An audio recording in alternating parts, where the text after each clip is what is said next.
ఆంధ్రప్రదేశ్లో సామాజిక భద్రతా పెన్షన్లు తీసుకునే 64 లక్షలకు పైగా వృద్ధులు మరియు వికలాంగులకు గుడ్ న్యూస్ అండి. సీఎంగా తన 3వ సంతకం ఈ సామాజిక భద్రతా పెన్షన్లు ప్రస్తుతం 3,000 రూపాయలు ఉండగా వాటిని 4,000 రూపాయలకు పెంచుతూ, అలాగే వికలాంగులకు 3,000 రూపాయల పెన్షన్ ని ఒకేసారి 6,000 రూపాయలకు పెంచుతూ ఆయన ఈ పెన్షన్ల పెంపు దస్త్రంపై సంతకం చేయడం జరిగింది. ప్రతిపక్షంలో ఉండగా పెన్షన్దారులపై వరాల జల్లు కురిపించిన కూటమి నాయకుడు చంద్రబాబు నాయుడు గారు అధికారంలోకి వచ్చిన వెంటనే అంటే ప్రమాణ స్వీకారం చేసిన కేవలం 3 రోజుల్లోనే ఈ పెన్షన్ పెంపుపై సంతకం చేసి ఆయన వృద్ధులకు వికలాంగులకు ఇచ్చిన హామీని నెరవేర్చుకోవడం జరిగింది. అలాగే 2014-19 సంవత్సరంలో మనకు ఈ పెన్షన్లకు సంబంధించి ఎన్టీఆర్ భరోసా పేరుతో సామాజిక పెన్షన్లు అనేవి ఇచ్చేవారు.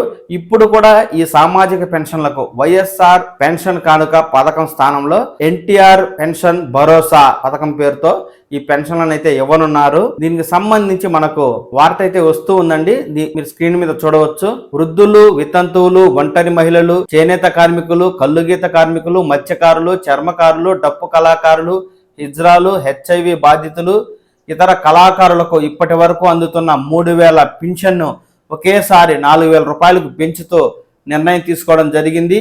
వీరికి ఏప్రిల్ నెల నుంచే పెంపును అమలు చేయనున్నారు. అంటే జూలై 1న పింఛన్ కింద వీరికి 7,000 రూపాయలు, జూలై 1న ఇచ్చే 4,000, ఏప్రిల్ నుంచి 3 నెలలకు 1,000 రూపాయల చొప్పున కలిపి అందిస్తారు. చూశారు కదా, మనకు పెన్షన్ ని గతంలో 200 రూపాయలుగా ఉంటే చంద్రబాబు నాయుడు గారి సీఎంగా ఉండగా దాన్ని 1,000 రూపాయలకు పెంచడం జరిగింది. అటు పిమ్మట దాన్ని 2,000 రూపాయలకు పెంచడం కూడా చంద్రబాబు నాయుడు గారి ఘనతనే చెప్పుకోవచ్చు. ఆ తర్వాత అధికారంలోకి వచ్చిన వైఎస్ఆర్ కాంగ్రెస్ ప్రభుత్వం 2,000 రూపాయల పెన్షన్ ని 3,000 చేస్తామని అధికారంలోకి వచ్చి ఆపై సంవత్సరానికి 250 రూపాయల చొప్పున పెంచుకుంటూ పోతామంటూ ఈ పెన్షన్దారులను మోసగించడం అనేది జరిగింది. ఆ విధంగా 5 సంవత్సరాల్లో 1,250 రూపాయలు పెంచాల్సి ఉండగా కేవలం 1,000 రూపాయలు మాత్రమే పెంచి ఈ పెన్షన్దారులకు అన్యాయం చేయడం అనేది జరిగింది.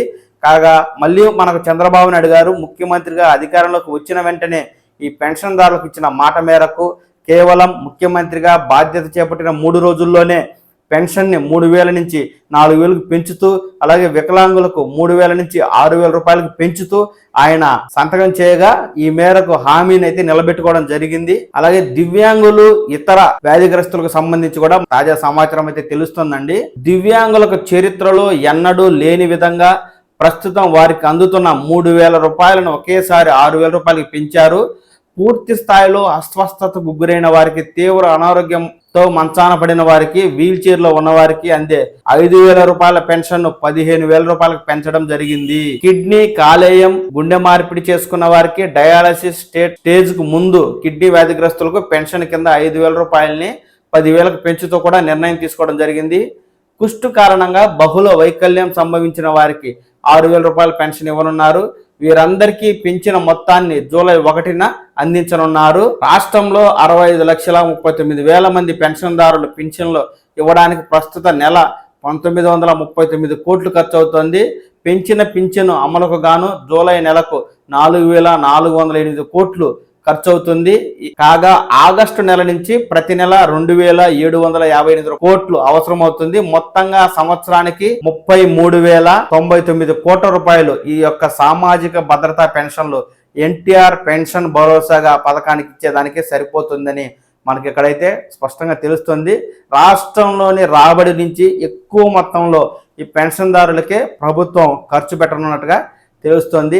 ఏది ఏమైనా జూలై నెల నుంచి మనకు వృద్ధులకి, వికలాంగులకి పెన్షన్ల పండగే పండగ అని చెప్పక తప్పదు.